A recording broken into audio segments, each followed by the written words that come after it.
Bonsoir à tous.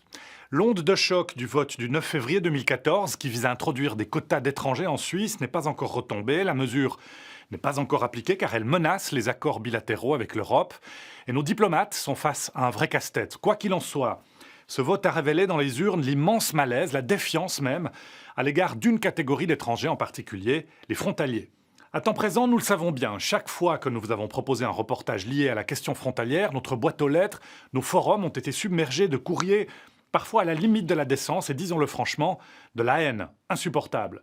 Alors pour tordre le cou une fois pour toutes aux mythes, aux rumeurs, aux fausses informations, nous vous proposons ce soir une enquête solide qui répond à tout cela. Les frontaliers volent-ils le travail des Suisses? Sont-ils pistonnés par leurs compatriotes? Font-ils plonger le niveau des salaires? Dans cette enquête signée Laurent Nègre et Dominique Vimin, vous le verrez, pas d'angélisme, des faits bruts et froids. Non, les frontaliers ne font pas exploser le chômage. Non, tous les frontaliers ne sont pas pistonnés. Non, ils ne font pas baisser les salaires, en tout cas pas lorsque leurs employeurs respectent la loi. Mais oui, en effet, la concurrence peut être vive parfois pour les Suisses dans certains secteurs. Oui aussi, les frontaliers occupent des jobs que les Suisses ne veulent plus faire. Et oui aussi, si les mesures de surveillance ne sont pas renforcées, les risques d'abus par des employeurs suisses peu scrupuleux et profiteurs sont importants. Regardez.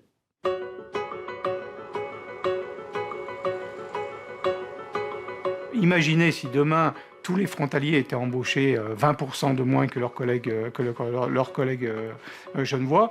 Évidemment, on embaucherait prioritairement les travailleurs frontaliers et ça serait une catastrophe.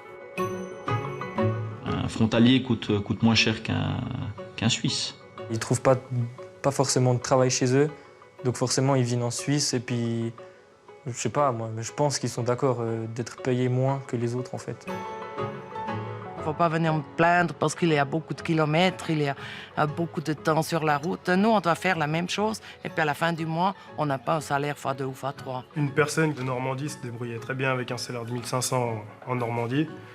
Quand il vient ici, il devient tout fou. S'il y a une offre très serrée de places, ceux qui offrent ont évidemment le couteau par le manche et peuvent faire pression sur les salaires. Qui fixe le salaire, qui donne, qui paye le salaire, c'est le patron, c'est pas le frontalier. Si vous voyez votre place de travail prise par un frontalier, vous estimez avoir les compétences et vous auriez pu occuper ce poste de travail, il y a une grande frustration. Il vaut mieux trouver quelque part des frontaliers qui permettent à l'entreprise de continuer plutôt que de continuer à chercher des Suisses qu'on ne trouve pas.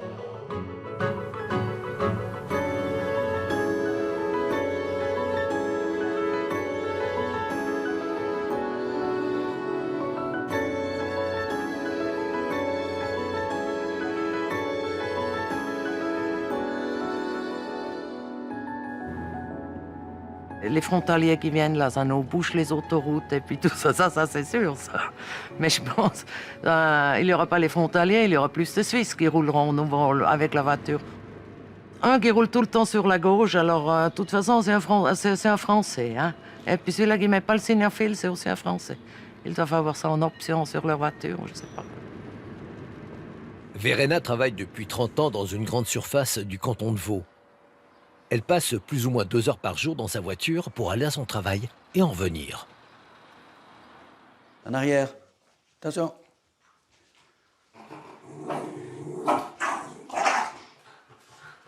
Qu'est-ce que c'est finalement le problème avec les frontaliers? C'est le rouspéteur. Celui-là qui se plaint parce qu'il a un long trajet, qu'il faut laisser les enfants tôt le matin et les voir tard le soir. Il faut arrêter à se plaindre parce que s'ils sont là, c'est qu'ils l'ont voulu. Franchement, ça m'énerve. Parce que si moi, un jour, j'ai un problème avec du travail ou je sais pas quoi, moi, je peux pas aller travailler en France. Je pourrais pas vivre avec le salaire que je touche en France. Si eux, ils viennent ici, c'est qu'ils ont eu de la chance de pouvoir trouver un travail ici et puis qu'ils peuvent venir travailler là. Du moment où ils font le même travail que moi, qu'ils gagnent la même chose, ça c'est normal. Ça c'est que normal.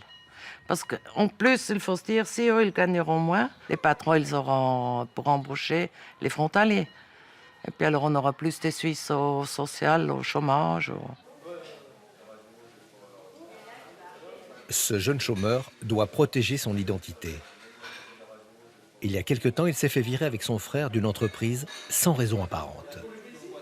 Peut-être qu'ils nous payaient plus cher, mais ça, j'ai pas de preuves. Et sinon, on n'était pas français. Lui, il était français. Il avait ses collègues français autour. Et je pense qu'il y a eu une préférence de ses potes et des gens qui vivent la même chose que lui. Moi, franchement, je suis un patron. Les règles me permettent d'engager moins cher. Qu'est-ce que je vais faire? Il y a quelques années, Patrick a été chargé par son ex-entreprise, basée en Suisse allemande, de s'occuper de ressources humaines. Il s'agissait de recruter du personnel pour la Suisse romande. La consigne était on ne peut plus claire.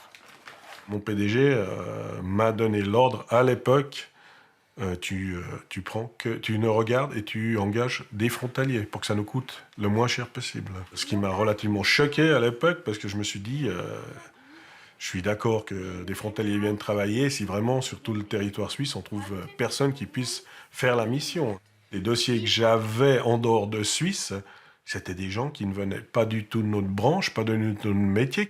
J'avais quasiment des gens qui étaient au niveau ingénieur ou psychologue ou des titres universitaires. Le métier, ça ne les intéressait pas. C'était de décrocher, parce que la plupart n'avaient jamais travaillé en Suisse, c'était d'avoir le plus vite possible un contrat de travail en Suisse, de pouvoir venir travailler en Suisse. Les frontaliers étaient prêts à accepter facilement 500, si ce n'est pas 1000 francs de moins, pour décrocher le job. Pour eux, c'était de toute façon le double ou le triple de ce qu'ils auraient gagné à la maison, enfin dans leur pays. Pour protéger son emploi, Liliane a refusé de parler à visage découvert. Le frontalier, il fait partie de son environnement professionnel. Faut dire que comme résidente suisse, elle est en minorité dans son secteur d'activité. Son point de vue est encore plus sévère. Les frontaliers de maintenant, mais c'est juste la catastrophe. Ils viennent là que pour l'argent, on voit qu'ils n'ont pas envie de travailler, ils n'ont aucun respect de rien du tout. Ils viennent que pour l'argent, il faut le dire, il n'y a que ça qui compte. Vous pensez que vous êtes menacé dans votre place de travail? C'est sûr, parce qu'on m'a même déjà proposé de descendre mon salaire. Et puis, moi, je dis que je vis en Suisse, donc pour moi, ça ne serait pas possible. Si les gens qui vivent en Suisse, on leur proposait un salaire décent, je pense qu'il y a quand même des gens qui cherchent du travail et qui seraient heureux de pouvoir travailler. L'emploi est beaucoup plus précaire pour un frontalier. Quand on va virer quelqu'un, on va virer d'abord des frontaliers. Ah non, alors ça, je ne suis pas d'accord avec vous. On vire d'abord un Suisse et après on virera le frontalier, vraiment en dernier recours.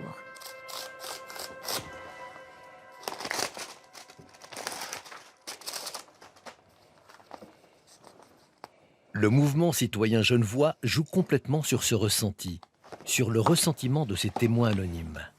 Ça fait bien une dizaine d'années que le thème anti-frontalier nourrit le discours du parti. Bonjour monsieur, dame.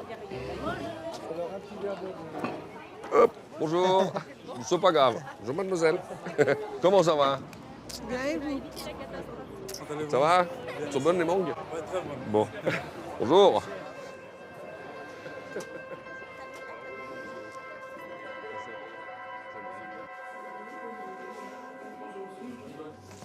Le 19 avril 2015, Eric Stauffer du MCG est candidat à sa réélection à la mairie d'Aunay. À voter.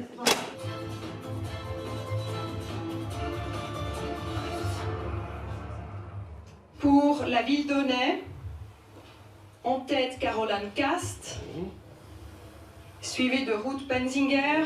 De gauche. Et en troisième position, François Mumenthaler. Et il m'a dépassé. Wow. Il est éliminé au premier tour. Le slogan « Zéro frontalier a vécu ». C'est peut-être pas une très bonne nouvelle visiblement pour le MCG actuellement. Pourtant, le perdant du jour garde le cap. Celui qui vient prétendre aujourd'hui qu'il n'y a pas de corrélation entre le chômage et la main-d'œuvre frontalière est au pire un menteur et au mieux quelqu'un de pas intelligent. On dit à tous les résidents genevois, écoutez, vous serez une population d'assistés, parce que sur les 3 millions de chômeurs qu'il y a en France, on va toujours trouver le gars qui a la certification de plus, les années d'expérience de plus, et qu'à compétence égale, vous n'êtes pas égal, donc on va engager le frontalier en priorité. À ce jeu-là, socialement, nous sommes morts.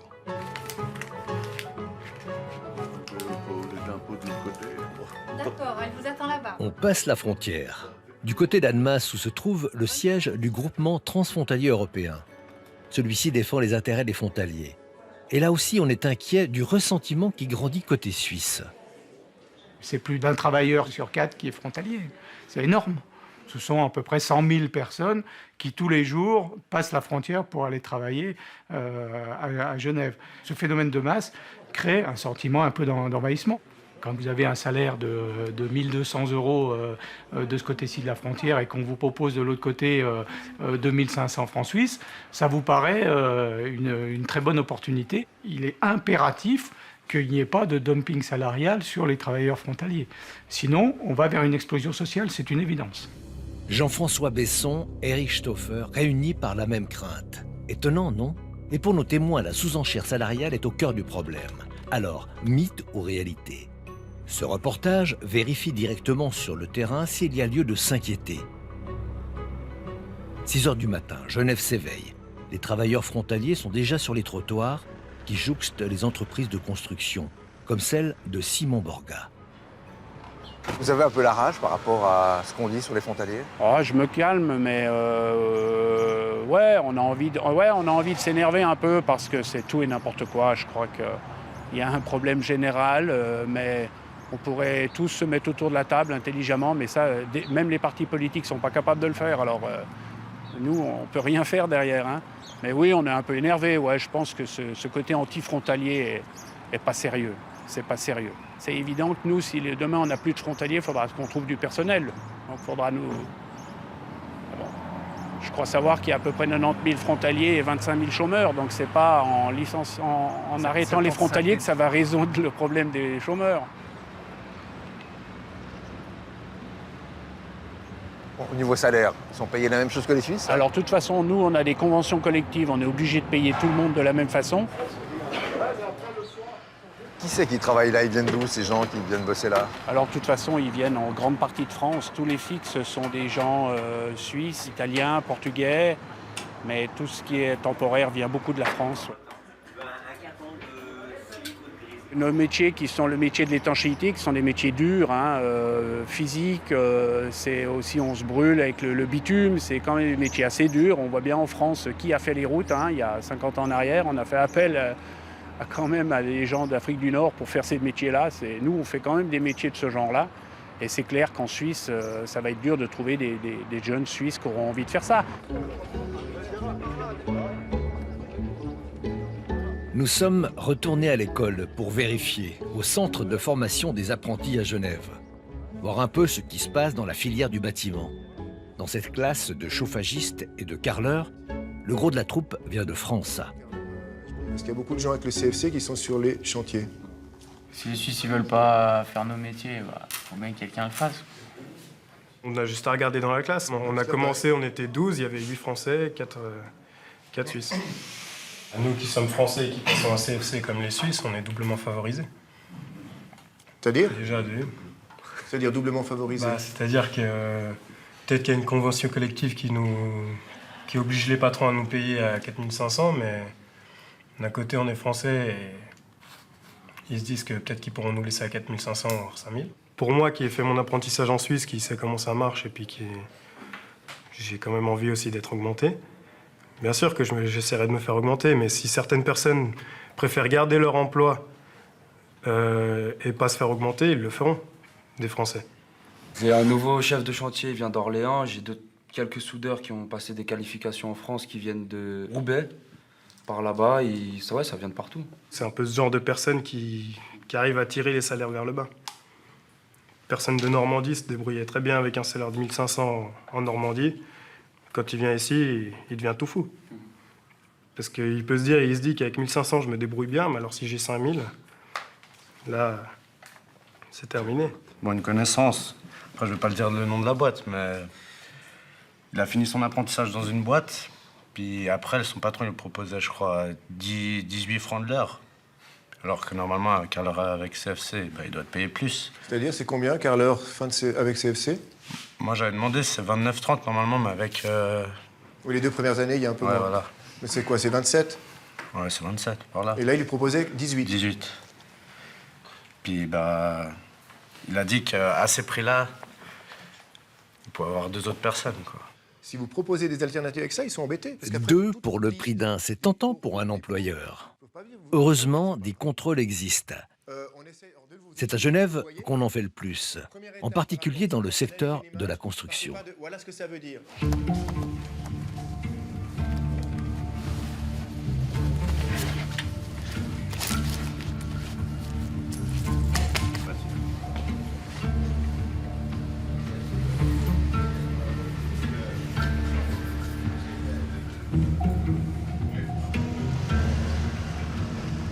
Nous nous sommes mis dans le sillage des inspecteurs du bureau de contrôle des chantiers.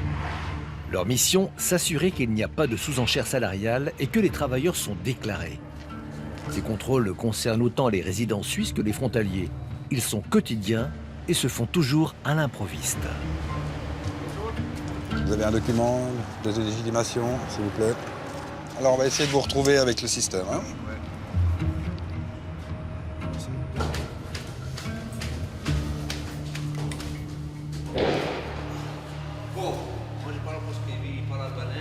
Genève? Non, non, elle est sur canton de Vaud. Voilà. Ah, voilà. Et lui, il est sous-traitant pour méchant. Non, il n'est pas sous-traitant. Il est engagé. Non, non, il est sous-traitant. Il m'a dit qu'il était en retraite. Parce qu'il lui, il est sous-traitant. Il est chez Cosbat, mais il nous a sous-traitant. Ok. Et là, stop. Là, il y avait une personne qui n'est apparemment pas déclarée aux assurances sociales. On a pris quelques garanties en faisant des téléphones. C'est avéré. Donc, on a sommé l'entreprise de se mettre en ordre. Et tant qu'ils ne sont pas en ordre, ils doivent arrêter l'activité sur ce chantier. On a vérifié à la caisse. Il y en a 1 sur 3 qui n'est pas déclaré. Donc, c'est stop. C'est stop. Voilà. Donc, il n'y a pas de discussion possible. 0,1,200. C'est juste tout à haut. Ouais, non, isolot, c'est un haut à la place du haut. Vous êtes frontalier, vous travaillez sur chantier ici? Je suis à Bellegarde, je suis sur Bellegarde. Quoi. Sinon, moi, je viens un peu plus loin, je viens de la Picardie, là, du Nord. Qu'est-ce qui vous a poussé à venir là? Ah ouais, c'est un peu le travail, il n'y a plus de boulot, alors voilà. Quoi. Puis j'ai ma famille, là, j'ai mes enfants, enfin j'ai ma fille qui est là. Les Suisses râlent un peu, ils disent parfois que vous leur piquez du boulot. Vous avez cette impression-là? Ouais, c'est un peu partout pareil, je pense. Après, je pense qu'il y a un échange, même le Suisse vient aussi sur France aussi. Bon. En moins d'une heure, une dizaine de travailleurs ont été renvoyés à la maison. Apparemment, ici, le problème du dumping salarial n'est pas du côté du frontalier, mais du travailleur résident. Aujourd'hui, c'était un peu la routine, c'était normal de trouver des cas litigieux? On en trouve malheureusement tous les jours. Donc, je ne vais pas dire que c'est une routine, mais on espère que ça ne devienne pas une routine. Mais il n'y a pas de jours qui passent sans qu'il y ait des cas ou qui donnent lieu à la rédaction d'un rapport. Du côté frontalier, ça se passe relativement bien puisque les frontaliers ont un permis, le permis G, et ils sont soumis aux conventions collectives de travail comme n'importe quel autre travailleur sur le marché. La seule chose qu'on pourrait dire, c'est que quand un frontalier, enfin celui qui va devenir frontalier, trouve sa première entreprise, naturellement, il est content de trouver un employeur. Peut-être qu'il va accepter le salaire minimum au départ.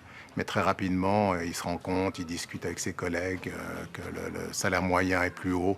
Et il va demander aussi à monter son salaire, ce qui, en général, il obtient satisfaction.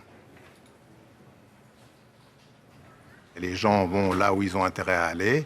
Il y a du travail en Suisse et à Genève en cas particulier.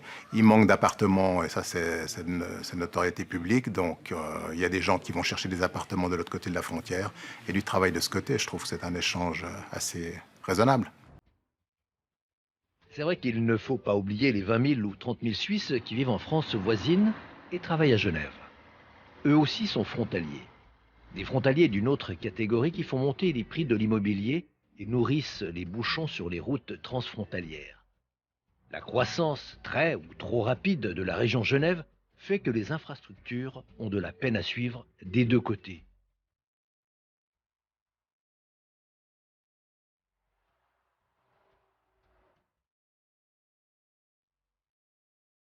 À Genève, mais aussi dans le canton de Vaud à Vallorbe, au Locle, les flux du trafic se ressemblent.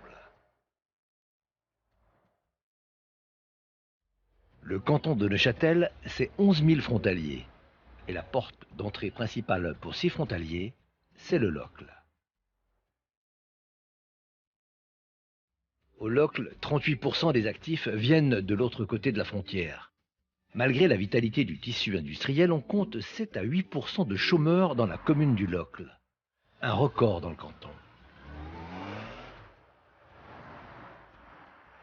à se demander s'il y a un lien, une corrélation entre les envahisseurs et le taux de chômage.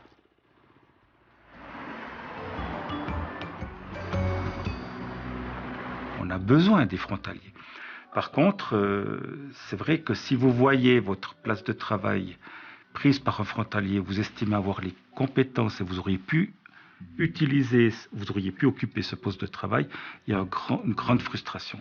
On a de la peine à expliquer à la population qu'il y a des places de travail qui se créent au local et qu'en parallèle, le taux du chômage, il augmente aussi. Le discours que je tiens aussi aux entreprises, c'est d'essayer d'engager local, d'engager sur place pour des raisons aussi pratiques et pour la paix des ménages, pour éviter toute tension ultérieure. C'est dans cette optique-là, mais je ne trouve pas que c'est drôle de dire on va vous donner tant de francs par Neuchâtelois que vous allez engager.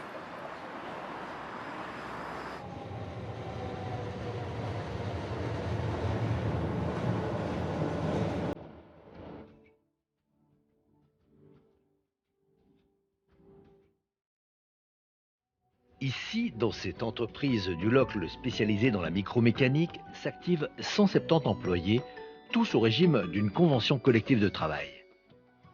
Le personnel compte 65% de frontaliers. Certaines entreprises de la région vont bien au-delà, jusqu'à 80% de frontaliers. Nous avons rencontré Pierre Castella, un patron bien ancré dans la région depuis longtemps. Il est d'une franchise étonnante. Dans son entreprise, on n'a pas toujours été contre le dumping salarial. Ça a été le cas, mais c'est plus le cas. C'est plus du tout le cas.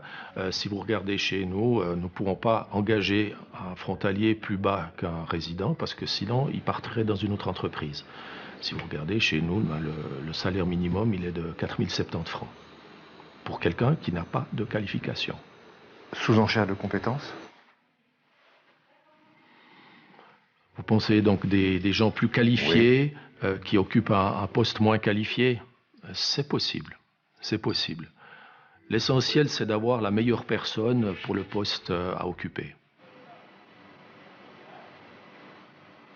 Nous sommes ici à 2 km de la frontière française. Si vous tirez un cercle avec un rayon de 30 km autour de notre entreprise, la moitié du cercle se trouve en France. Donc la moitié du bassin d'alimentation naturel se trouve en France. Et pour recruter du personnel qualifié, nous passons toujours par les ressources humaines.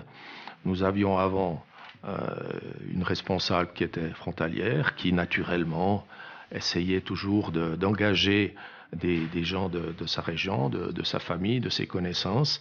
Et maintenant, nous avons changé de responsable. Nous avons une responsable qui habite ici en Suisse.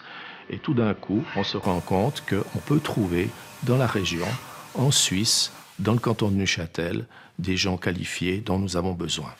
Alors qu'avant, ça paraissait impossible. Actuellement, toutes les nouvelles personnes que nous avons engagées, c'est des personnes résidentes. Nous sommes quand même une entreprise suisse. Vous avez eu l'impression que vous perdiez quelque chose en ayant un peu trop de monde? Vous perdiez quoi? On perdait cette identité, on perdait un certain soin, souvent les gens ici sont un petit peu plus méticuleux, ils sont peut-être un petit peu plus perfectionnistes que les gens qui viennent de l'autre côté de la frontière. Il y a suffisamment de gens non qualifiés ici dans la région. Et chez nous, c'est interdit d'engager des non qualifiés frontaliers, puisque nous en avons. C'est important d'avoir des entreprises en main de gens de la région. Nous avons beaucoup d'entreprises ici qui sont des filiales de multinationales. Eux, le développement de la région, ce n'est pas leur souci premier, ce qui fait que même au niveau des ressources humaines, quelle que soit la nationalité des responsables des ressources humaines, eux, ils veulent simplement avoir des gens qualifiés. Aujourd'hui, l'objectif chez Dixie Polytools, c'est d'arriver à une répartition 50-50 entre frontaliers et résidents. Mais on peut faire encore plus fort. On reste dans le canton de Neuchâtel. Dans cette petite entreprise du Val-de-Rue, David Guénin, le patron, mise carrément sur le zéro frontalier. Lui, il a surtout besoin d'employés peu qualifiés, vivant dans la région, destinés à des travaux très spécifiques. Aujourd'hui, on en a 0, ça ne veut pas dire qu'on n'en aura pas dans le futur. C'est vraiment un tenté qu'on n'a pas de frontalier, mais c'est vrai que on aime bien aussi, on a aussi cette notion de responsabilité sociale, civique. On estime que c'est aussi important d'engager des gens qui vivent ici, qui payent des impôts dans le canton. Ne pas avoir de frontalier, ça ne veut pas dire qu'on n'est pas ouvert à l'extérieur, dans le sens où on a beaucoup de nationalités, beaucoup de cultures différentes, de religions différentes dans l'entreprise. Le réflexe, quand j'ai un poste à repourvoir, je contacte tout de suite l'ORP. J'ai un conseiller qui m'est assez fidèle et puis il connaît bien l'entreprise, ça veut dire qu'il connaît aussi un petit peu nos critères d'engagement et puis il arrive à déjà faire un premier tri, à vraiment fonctionner en présélection des dossiers et puis ça me permet, disons, de faire des recrutements qui sont assez fréquemment positifs. Aujourd'hui, je dirais 70% des collaborateurs habitent le Val-de-Rue. Donc on a quand même nos employés qui habitent très proche de l'entreprise. On a des gens qui viennent travailler en trottinette, à vélo, à pied, avec les transports publics. Je pars du principe que quelqu'un finalement qui se plaît dans une entreprise, qui y trouve un certain nombre d'avantages, qui est aussi relativement proche de l'entreprise, va rester plus longtemps dans l'entreprise. Et probablement qu'une personne qui doit faire plus de trajets et qui a moins la notion de stabilité, d'investissement à long terme dans l'entreprise, ce sera plus difficile. Le frontalier qualifié, il a le choix actuellement sur le marché de l'emploi aujourd'hui dans la région, ça c'est clair. David Guédin travaille bien sûr avec des personnes qui adhèrent à cette idée de proximité et de fidélisation, comme Davidé, responsable d'atelier chez Gimel. Il connaît bien les frontaliers. Il a travaillé dans une entreprise de la région dont la majorité des employés viennent de l'autre côté. Ce sont des personnes quand même qui sont privilégiées, ça de toute façon. C'est clair que de leur côté, ils profitent du système. Ils viennent ici, ils veulent s'imposer, alors qu'en fin de compte, on leur donne quand même du travail. Ils devraient être contents, satisfaits et en rester là. Et c'est vrai qu'ils cherchent à chaque fois à essayer de nous passer devant. Ils viennent ici pour travailler, mais ils vivent en France. Donc automatiquement, la vie en elle-même, elle est quand même plus facile pour eux. Si on prend un salaire moyen en France, ils tournent autour des 1000, 1200 euros. Ils viennent ici, ils sont même à 3500, 3600 francs. Ils gagnent 3 fois plus. Par contre, ils dépensent 3 fois moins là-bas. Ils prennent des risques. C'est les premiers à être licenciés. Ils peuvent perdre leur boulot. Oui, c'est vrai. Mais d'un autre côté, automatiquement, ces entreprises savent très bien pourquoi ils engagent ces personnes. Ça leur coûte aussi moins cher. Comment ça leur coûte moins cher? Un frontalier coûte moins cher qu'un Suisse. Mais pourquoi? Parce que c'est des salaires conventionnés. Il y a des... Normalement. Ce qui veut dire qu'il y a un petit peu de sous-enchère salariale quand même. Oui.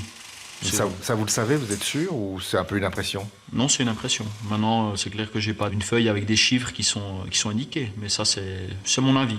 C'est mon avis.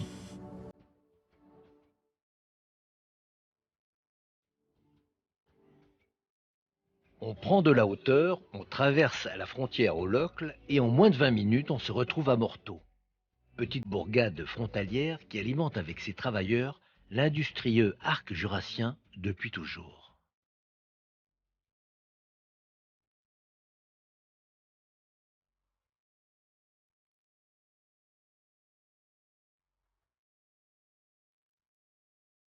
Morteau, 6 heures du matin.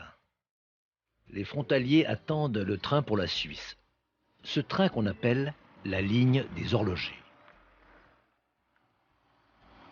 Non seulement ces frontaliers trouvent du travail en Suisse, mais en plus ils sont beaucoup mieux payés et le travail est intéressant. C'est la ruée vers l'or.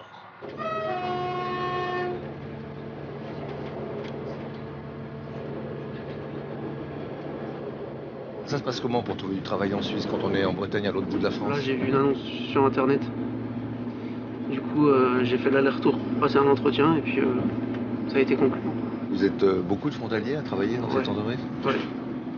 Il y a un gros pourcentage de frontaliers. Ouais. Vous pensez combien? Plus de la moitié? Oui. Ouais, plus de la moitié. Puis vous êtes bien payé en Suisse, ça va? Ouais, par rapport à la France, ouais. Vous pensez qu'ils vous ont pris parce que vous étiez un petit peu moins cher frontalier ou c'est parce que finalement vous aviez les compétences? Je pense que c'est une combinaison des deux. Ça vous sentez que vous êtes un peu moins payé que les Suisses? Quand je suis arrivé ici, je m'en doutais pas, mais au final avec le temps on s'en rend compte. Comment vous vous en rendez quand vous discutez En discutant avec les Suisses, en discutant avec tout le monde. Quand je suis arrivé, je devais être payé aussi cher qu'un apprenti qui sortait de l'école, alors que j'avais déjà l'expérience. Ils vous ont augmenté depuis? Ah ouais, ouais.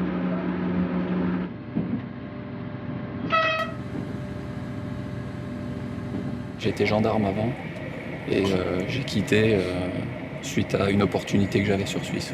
Je faisais partie d'associations, je faisais du sport et puis j'ai appris qu'il y avait un poste qui pouvait m'intéresser dans cette entreprise et puis j'ai postulé. Et vous êtes payé comme les Suisses? Je ne sais pas comment ils sont payés, c'est un sujet qu'on n'évoque pas avec les collègues en général. Vous savez qu'il y a 8% de chômage dans la région du Locle et il y en a seulement 5% à Morteau. Tant mieux. Ouais, pour les Suisses. Pour nous aussi. Vous aviez des compétences particulières pour qu'on vous engage là? Non, pas spécialement. Non. Vous faites quoi comme travail? Je suis mécanicien. Vous pensez que vous avez des compétences spécifiques qui vous permettent de trouver facilement un travail en Suisse? Oui, on peut le dire, oui. On peut le dire. Il y a beaucoup de Français frontaliers qui travaillent dans cette entreprise? On est à peu près 50%. Vous entendez parfois un peu parler du ressentiment des Suisses par rapport à des Français? Bien sûr, oui. Quand les périodes sont dures, la Suisse critique les Français, et ainsi de suite, quoi. Et s'il y a une baisse de la conjoncture, s'il y a des problèmes, voilà. Si vous êtes les premiers menacés? Ah oui, bien sûr. Bien sûr. Ce qui est logique. C'est le fonctionnement de la Suisse.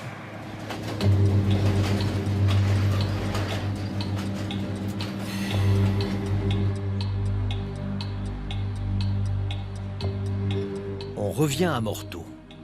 Nous allons à la rencontre des horlogers du futur. Ils viennent de toute la France. Ils se destinent à travailler dans l'horlogerie suisse. Beaucoup sont internes dans ce coin perdu de France. Bientôt, ils gagneront 2 ou 3 fois plus que leurs collègues français. Pour ces futurs horlogers, la première étape avant de débarquer dans l'Eldorado suisse, c'est l'école de haute horlogerie de Morteau. Formation très prisée des industriels suisses. C'est là qu'on trouve les meilleurs horlogers de France, comme Mathieu par exemple. Fils de frontalier alsacien, il a de l'ambition et une belle montre. Sur votre montre, il est quelle heure? À ne pas à l'heure. Comme la plupart de ses camarades, Mathieu est prêt à rentrer dans le monde merveilleux de l'horlogerie Made in Switzerland. Mais c'est quoi son projet? C'est trouver une place de travail en Suisse ou en France. Et puis... En France, ça se trouve? Plus difficilement. Et ce qui est intéressant, c'est l'intérêt du travail ou le salaire, c'est quand même un atout? Je dirais les deux. Après, c'est vrai qu'en Suisse, il n'y a pas le même niveau de travail. Il y a des places de travail où le travail est beaucoup plus intéressant. Et puis après, c'est vrai que le salaire, c'est pas le même. Vous avez une montre? Non, j'en ai pas au poignet. Vous n'avez jamais une montre? Si, mais généralement, en fait, elles sont toutes chez moi. Même combat, même passion pour Gaëtan qui envisage évidemment de travailler en Suisse. C'est un peu le berceau de l'horlogerie. C'est là où il y a tout. Mais en France, ça n'existe pas? Si, mais c'est plus prestigieux en Suisse après. Il y a plus de choix, plus de choses à faire. Est-ce que l'argument salaire, c'est important? Oh, quand même un petit peu. C'est toujours c'est un plus. Il y a la passion, il y a aussi le salaire. Il y en a, ils ont fait des stages, ils ont été payés, certains, une grande somme. C'est-à-dire? Il y en a, ils ont été payés 3000 francs suisses pour 6 semaines de stage. Ça fait rêver? Ça fait beaucoup d'argent surtout.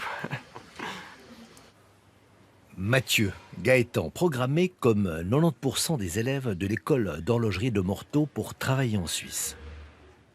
Surprenant, non? Si nous plaçons tous nos lauréats sur Suisse, c'est qu'effectivement la Suisse n'en forme peut-être pas assez. C'est cartésien. Nos élèves auront leur diplôme début juillet et ils ont déjà leur contrat. Si on prend les chiffres du chômage des deux côtés de la frontière, c'est à 8% au Locle et seulement 5 à 6% à Morteau. On est devant un paradoxe. Il y a un paradoxe, il y a deux réponses à ça. Soit la qualité des formations est extraordinaire et on préfère cette solution-là, soit pour les entreprises, c'est plus intéressant d'avoir un frontalier que d'avoir un autochtone sur les listes de son personnel. Le français est plus souple? La loi est plus souple pour les entreprises suisses. Peut-être pas le français. Il suffit de regarder ce qui se passe côté France. Et si les entreprises ne viennent pas sur notre territoire, c'est que je ne pense pas qu'on puisse dire que le français soit plus souple sur les lois sociales. Non, non. Elles sont suisses, elles sont françaises, elles sont internationales. Les entreprises s'entassent dans le paysage entre le Locle et la Chaux-de-Fonds. Évidemment, la très forte concentration de frontaliers fait elle aussi partie du décor et surtout des règles du jeu. Pourtant, les pourcentages peuvent varier d'un extrême à l'autre dans les entreprises de la région. Si le 0% de frontaliers est une exception, le 80% est fréquent. Globalement, la moitié des horlogers viennent de France.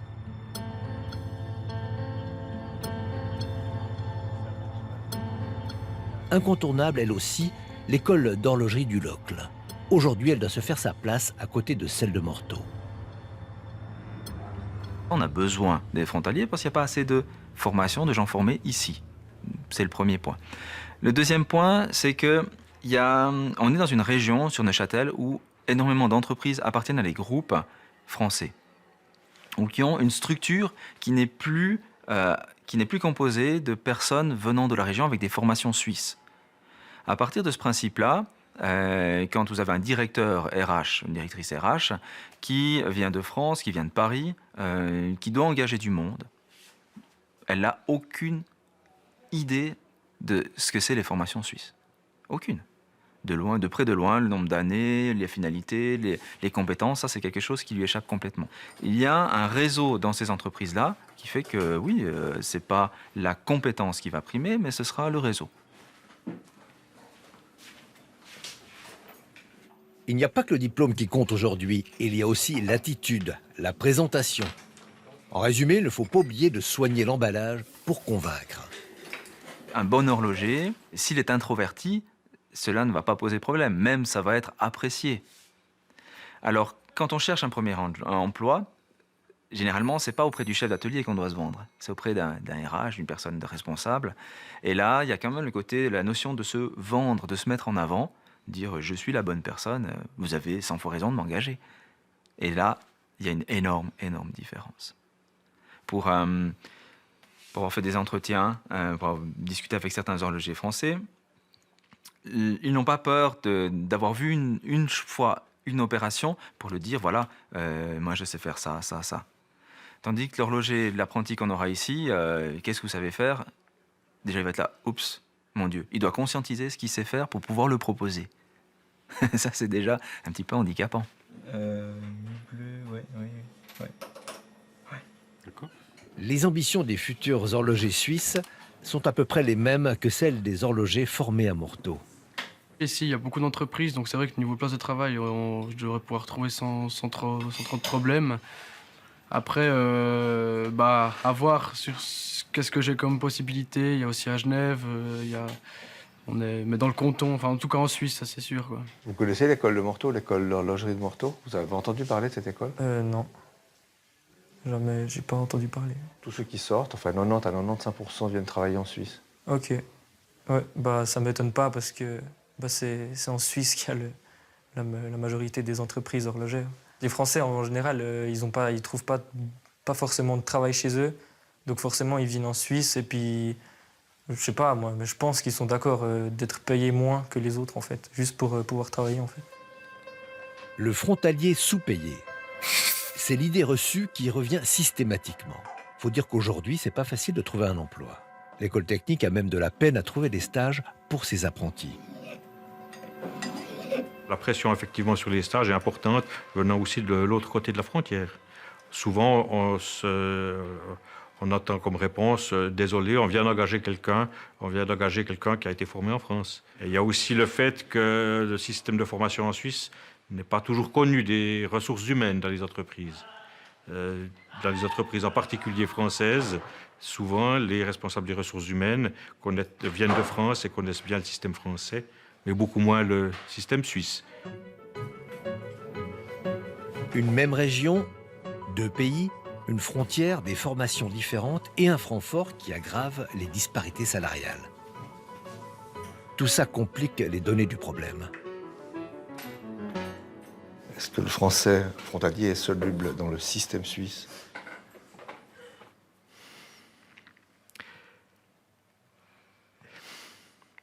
Est-ce que les systèmes sont vraiment différents quelque part? On a la frontière, elle a de l'importance, mais on a, je pense que plus que les frontaliers sont solubles dans un milieu suisse, est-ce que les conditions cadres sont bonnes pour que les entreprises puissent se développer, puissent fructifier, puissent créer des emplois? Je pense que c'est plutôt là. Si on avait suffisamment d'emplois, largement suffisamment d'emplois pour tout le monde, je ne pense pas non plus qu'il y aurait ces tensions.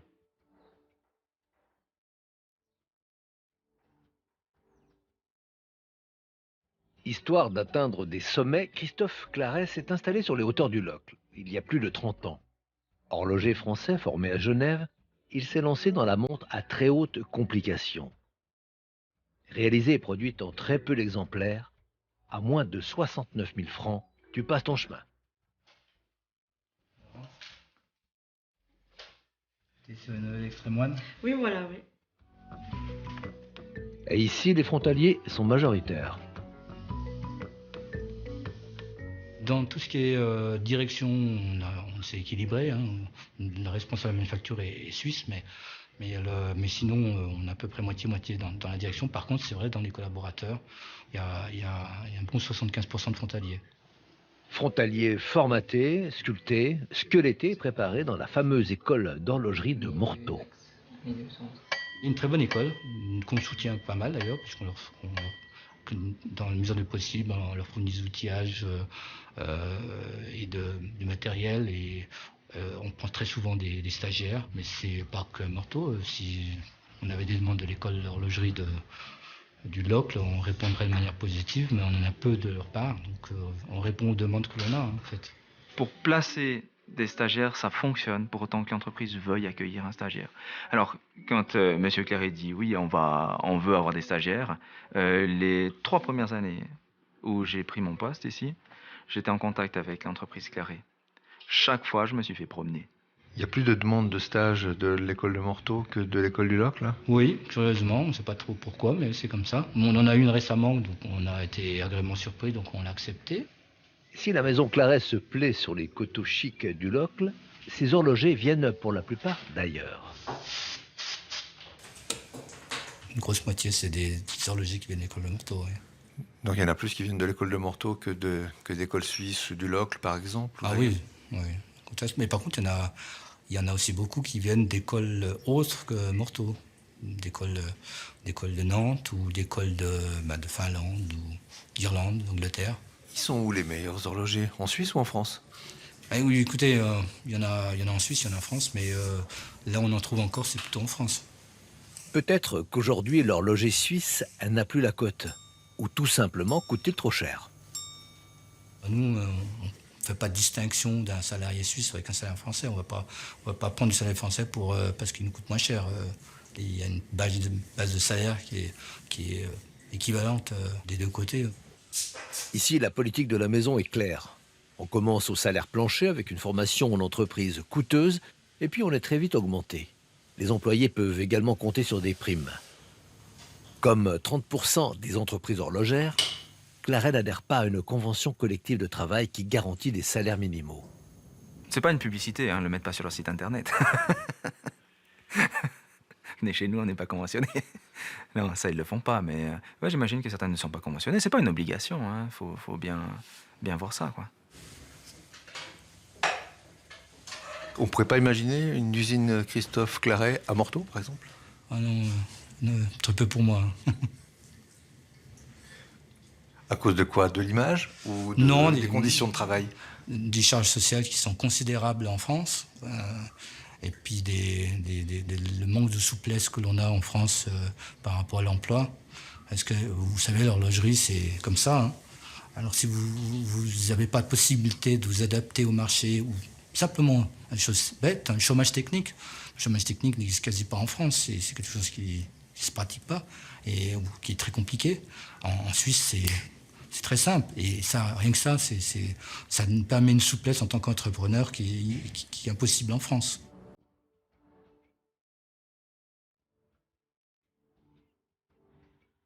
Jusqu'ici, tout va bien ou presque. Direction le sud de la Suisse. On change carrément de décor et d'ambiance. Le Far West en matière de libre circulation des personnes, ça se passe ici, au Tessin.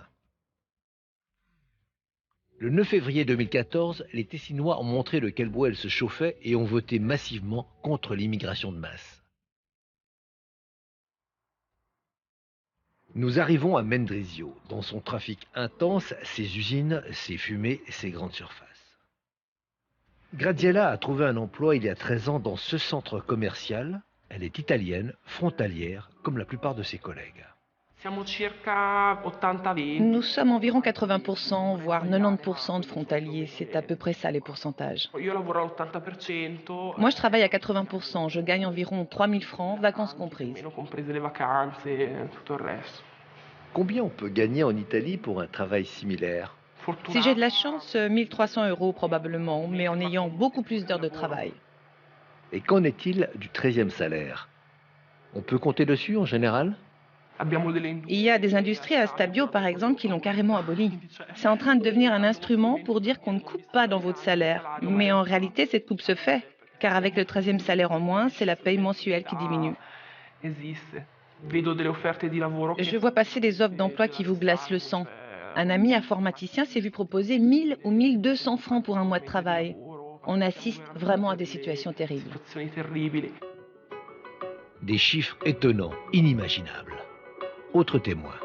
Franco, lui aussi, est frontalier. Il travaille en équipe dans l'industrie, parfois le week-end.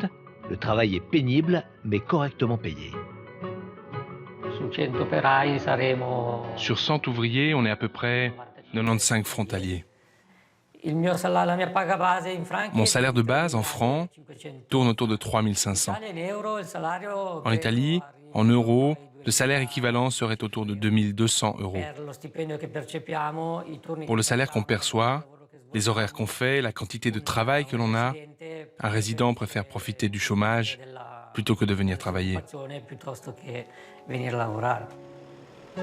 La menace pour le résident suisse, ce n'est pas seulement le travailleur italien, c'est aussi l'employeur italien qui déplace, installe, délocalise son entreprise en Suisse.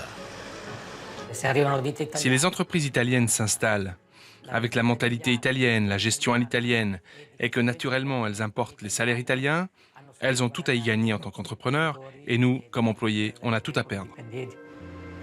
Moins de charges sociales, moins de taxes, un code du travail très libéral, des paramètres en train de faire de la Suisse une terre de délocalisation. Nous nous sommes procurés des contrats de travail en vigueur dans l'industrie tessinoise. Pour cet ouvrier non qualifié, un salaire mensuel brut de 2100 francs pour un plein temps. Et là, on touche le fond. 1800 francs bruts pour un emploi similaire. Des salaires impensables en Suisse romande. Cadre dans l'industrie, Diego, résident tessinois, est le témoin depuis plusieurs années des dérives provoquées par la libre circulation des personnes au sein de son entreprise. Lorsqu'on renouvelle le personnel, c'est très rare que des résidents soient remplacés par d'autres résidents. En général, ils sont remplacés par des frontaliers. Ce n'est pas de la faute des frontaliers, évidemment, mais c'est une réalité. Le personnel frontalier est beaucoup plus flexible. On peut lui demander d'accomplir des tâches extraordinaires. Même s'ils ne sont pas d'accord, ils vont le faire quand même parce que de l'autre côté de la frontière, il y a un taux de chômage qui est le double, peut-être même le triple, de ce que nous avons ici au Tessin. On est de la marchandise. Qu'on soit frontalier ou résident, on est de la marchandise. La libre circulation des personnes, ça n'est pas la libre circulation des personnes, mais celle de la marchandise, avec aucun droit et beaucoup de devoirs. Les syndicats essaient de remettre de l'ordre dans cette masse oscillante, de débusquer le fraudeur, de préserver quelques acquis. Mais le plus souvent, ils ne peuvent que constater les dégâts. Pourquoi une boîte, une entreprise de bâtiment devrait aller chercher un plombier à Milan, à Bergamo, lorsqu'il y a plein de plombiers ici au Tessin. Poser la question, c'est y répondre, évidemment. Parce que ce plombier, il ne va pas venir à travailler en respectant le contrat collectif des plombiers, mais il va venir à la moitié. Ça se passe, ça, vraiment? Mais évidemment, parce que sinon, calculez seulement, pour faire venir un plombier, le payer aux conditions du contrat collectif tessinois. On doit lui payer le transfert de Bergamo jusqu'ici, l'essence et tout. Si on applique à la lettre le contrat collectif de travail, ça ne vaut pas la peine. Strictement pas la peine. Le vrai problème, c'est qu'on a accepté une libre circulation qui n'est rien d'autre que mise en concurrence de travailleurs. Une libéralisation du marché en échange de rien, à zéro, gratuitement. On aurait dû demander, imposer au patron, vous voulez la libre circulation? Bon, nous on veut des vrais droits pour les travailleurs. Des vrais droits pour les travailleurs, ça passe un peu par les mesures d'accompagnement, c'est-à-dire par des contrôles censés éviter la sous-enchère salariale. Ces contrôles sont faits par des commissions au sein desquelles employeurs, syndicats et administrations cherchent un terrain d'entente. Alors, si vous voulez mon opinion, justement, toujours d'homme du terrain, c'est du baratin. Les mesures d'accompagnement, ça ne sert pas à bloquer, à effacer, éradiquer le problème du dumping salarial et des autres. Ça, c'est la constatation qu'on peut faire.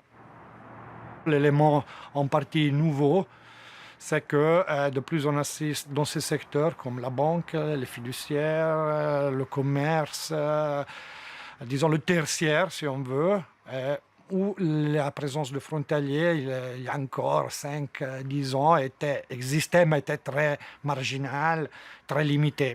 Le problème, il est simple, c'est qu'aujourd'hui, un employé de banque, il peut arriver à 6 000, 7 000 francs. Il est remplacé par un jeune universitaire italien qui parle 4 langues, formé avec déjà une expérience, qui accepte volontiers de toucher 3 500, 3 000, 4 000 francs. Et voilà que c'est le syndicaliste qui prend la défense de l'employé de banque. Ça veut dire que l'heure est grave au Tessin. Et c'est peut-être pas pour rien que les Tessinois ont voté en juin 2015 pour un salaire minimum. C'est évident que c'est plus facile en tant que travailleur résident de dire bon, le problème c'est le frontalier qui nous pique le travail ou qui accepte des salaires plus bas. Parce qu'arriver à la prise de conscience que c'est le patron la vraie source du problème, ça veut dire que tu dois commencer à lutter, à te mobiliser, à faire quelque chose contre le patron de ta boîte, de ton poste de travail. Et c'est clair qu'en Suisse, où il n'y a pas de protection contre les licenciements, que ça n'existe pas, c'est clair que c'est un pas en avant, un degré de conscience énorme.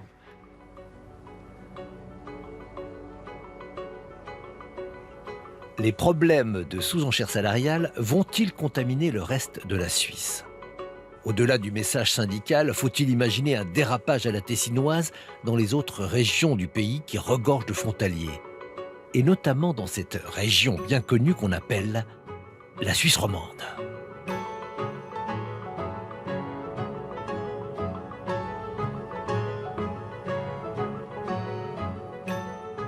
Alors, encore une information très importante pour boucler ce reportage. Vous avez entendu que le taux de chômage au local était de 7 à 8% au moment de notre tournage, en avril 2015. Depuis, il est un peu retombé, il était de 6,9% en octobre dernier. Et puis, pour ceux qui ont envie d'approfondir le problème, poser d'autres questions, nous avons invité sur notre forum de ce soir Sylvain Weber. Il est chercheur post-doctoral à l'Institut de recherche économique à l'Université de Neuchâtel et spécialiste de la question. N'hésitez pas à poursuivre la réflexion avec lui. Excellente soirée à vous tous, très belle semaine et à bientôt. Les zoos suisses connaissent un succès inégalé avec plus de 5 millions de visiteurs par année. Mais comment vivent ces animaux en captivité? Véritables fourmilières aux apparences de 5 étoiles où des centaines d'employés sont aux petits soins. Les zoos font aussi parfois l'objet de polémiques. Les animaux souffrent-ils de la captivité? Pourquoi les abattre quand ils sont trop nombreux? Immersion derrière les grilles de 2 zoos suisses, Bâle et Servion.